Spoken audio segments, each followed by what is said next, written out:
मैंने देखा कभी कभी घर में जब बेटी जन्म लेकर आती है तो मातम सा छा जाता है। नाती घर में आ जाए तो बाबा बड़े खुश, लड्डू बटवाएंगे, डीजे बजवाएंगे, नाती आ गए हो घर में। और बेटी आ जाए तो ऐसा मुंह बनाएंगे जैसे तुषार पड़ गए। हाँ बोले काहे बेटी। और ध्यान रखना, एक बार एक पिता अपने बेटा से बोला, बेटा गर्मियों का समय था, रात्रि में पिता लेटे हुए थे बाहर, बेटा से कही बेटा हमारे साथ सो जाओ आज। जैसे तैसे बेटा सोया।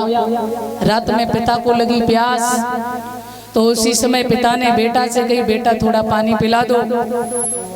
तो पहले तो बेटा जगा ही नहीं, और जब जगे भी श्रीमान जी तो आंखें लाल। अरे रात भर सोते नहीं हो क्या, यही तमाशा बनाए रहते हो, पानी लाओ, ये लाओ, वो लाओ। कहाँ से कहा तुम्हारे पास में आकर के सो गए, अब कल से नहीं होगा ये सब, हम नहीं सोएंगे तुम्हारे पास में। सारी रात सोते हो ना सोने देते हो। बेटी अंदर सो रही थी, बेटी के कान में आवाज पड़ी कि मेरा बाप प्यासा है, मेरे पिता को प्यास लगी है। तो बेटी अपनी चारपाई से खड़ी हुई, पानी का लोटा भरा, बूढ़े बाप को जाकर के पानी दिया। ध्यान देना, बेटी जीवित पानी देती है, जिंदा पर सेवा करती है, पानी देती है, माता पिता का ख्याल रखती है, और बेटा मरने के बाद पानी देता है। ध्यान रखना। फिर भी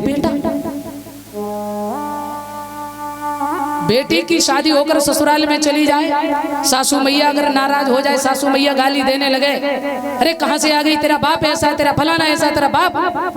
और बाप की जब गाली देती है ना सास, बेटी सब बर्दाश्त कर लेती है। और जब बाप की बात आती है ना तो बेटी कहती है मैया तू सब कह ले पर मेरे बाप को गाली मत दे।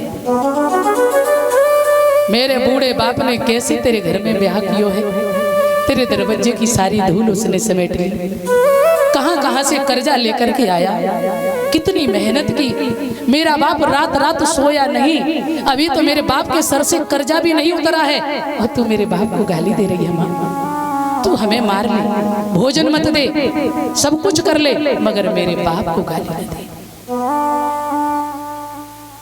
और जब बाप मरता है ना, ध्यान रखना, लड़के जो लड़कर भी तुमसे सब ले लें उसे कहते हैं लड़के। बाप मर जाए तो बेटा रोता नहीं है, परेशान होते। और मैं यहां तक आपको बता दें कि मैया बाप को बंटवारा कर देती है औलाद। लड़के बोले अम्मा तुम्हारे पास रहेगी, पप्पा हमारे पास रहेगो, बंटवारा कर दिया। ये चलती है बच्चों की, ये है बेटा और बेटी। और ये ध्यान रखना, जब बाप बेटी को शादी करने चले ना, और यदि कोई अच्छा घर मिल जाए, धन नहीं है, बाप को चिंता है, तो बेटी फिर भी कहती है पिताजी जैसी आपकी सामर्थ्य हो वैसे ही देख लो। अपने जीवन को भी दाव में लगा देती है बेटी, ये ध्यान रखना। और यदि बाप देने लगे, कहती भैया के लिए रख दो ना, अभी भैया भी तो आ गए, इतना मुझे मत दो, कल भैया को भी जरूरत है, मेरे भाई का बर्बाद ना करो ज्यादा। और यदि भैया के नंबर आ जाए तो, भैया की बात आ जाए तो भैया क्या कहेगा, सब लुटाई दे रहे हो, हमें खकपति बना के छोड़ोगे। ये होते भाई, ये होते लड़के। ध्यान देना, बेटी ससुराल में है और पिता की मृत्यु हो जाए तो बेटी कम से कम 2-4 किलोमीटर से रोती हुई आएगी, और बेटा घर में भी हिस्सा बांट के लिए तनाव किए बैठे हैं। बाप ने हमको ये नहीं दिया, मर गए, मर गए। और ध्यान रखना, जिस घर में बेटी आती है ना, बेटी का जब जन्म होता है, महाराज जनक के बेटा हैं और बड़े हैं, सुशील हैं, अच्छे हैं, लेकिन बेटी के बिना सब अधूरा है। करदम ऋषि जो हुए ना, माता देवहूति जो ब्रह्मा यानी मनु की जो संतान हुई, माता देवहूति का विवाह जब करदम के साथ में हुआ, 9 बेटियां हुई, 9 सती अनुसुईया आदि अत्रि मुनि को ब्याही गई जो। तो उसी समय करदम ऋषि क्या कहते हैं, हमारे घर में बेटी ना है भाई, हमारे घर में 9 यज्ञ हुए हैं। और जिस दिन बेटी घर में जन्म लेकर आती है उस दिन ये सच है कि घर में लक्ष्मी आती है, उसी दिन भूमि पूजन हो जाता है, उसी दिन घर में यज्ञ हो जाता है। बेटी जब घर में आती है तो समझ लो तीनों कुल तर जाते हैं, पर बेटी होनी चाहिए, चुड़ैल नहीं, बेटी। क्योंकि कुछ बहनें भी ऐसी हैं, क्या बताएं, मैया बाप की सब सफा करके चली जाती हैं, बोल गोविंद भगवान की, तो ऐसी बेटी नहीं। तो ध्यान रखना, जनक ने प्रार्थना की, प्रभु हमारे यहाँ एक बेटी हो जाए, तो सुंदर बेटी का जन्म हुआ है। ऐसा ही नहीं, नाम रखा है सीता, देवी है। और ये सत्य है, जब तक बेटी का पिता जीवित होता है तब तक बेटी अपने अधिकार पूर्वक जीती है। और जिस दिन बेटी का पिता मर जाता है, एक बार माँ भले ही चली जाए फिर भी बेटी रह लेती है, लेकिन जब पिता खत्म होता है उस दिन बेटी दहली पर जाकर के सर पटक देती है और कहती है बस आज के बाद ये दहली मेरे लिए पराई हो गई, आज से मेरे लिए पराई हो गई। क्यों? बोले माँ तो भाइयों के बस में हो गई, भाई जैसा चलाएंगे वैसी माँ चलेगी, माँ मेरी कुछ नहीं कर सकती है। मगर जब तक बाप जीवित था तब तक बेटी प्रसन्नता से जी रही थी, अधिकार पूर्वक जी रही थी।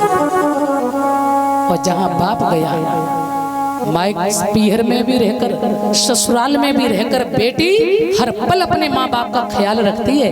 और जब जाती है ना ससुराल तो भी कहती है मैया पिताजी का थोड़ा ख्याल रखना, कोई दिक्कत ना हो। फोन में भी खबर लेगी, पिताजी ठीक है ना, हमारे बापू ठीक है ना।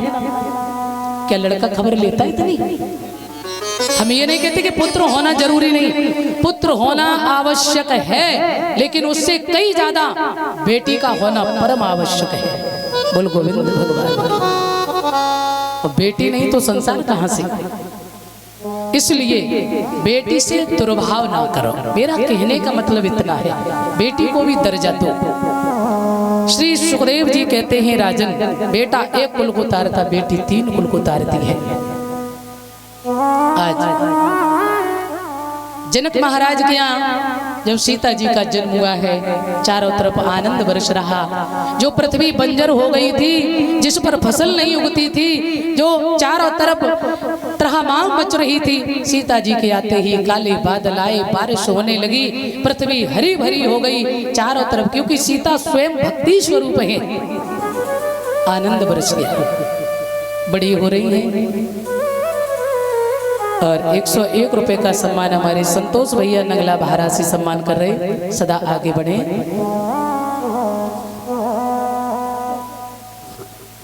और 101 रुपए राकेश पंडित जी भैया भी सम्मान कर रहे, सदा आगे बढ़े।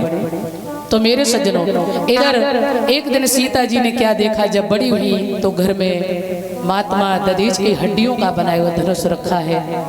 सफाई करती हुई जब सीता बड़ी हुई ना, तो घर में सफाई कर रही, माँ का काम करा रही है, माँ का साथ दे रही है। धनुष को उठा के दूसरी जगह रख दिया। क्या हुआ?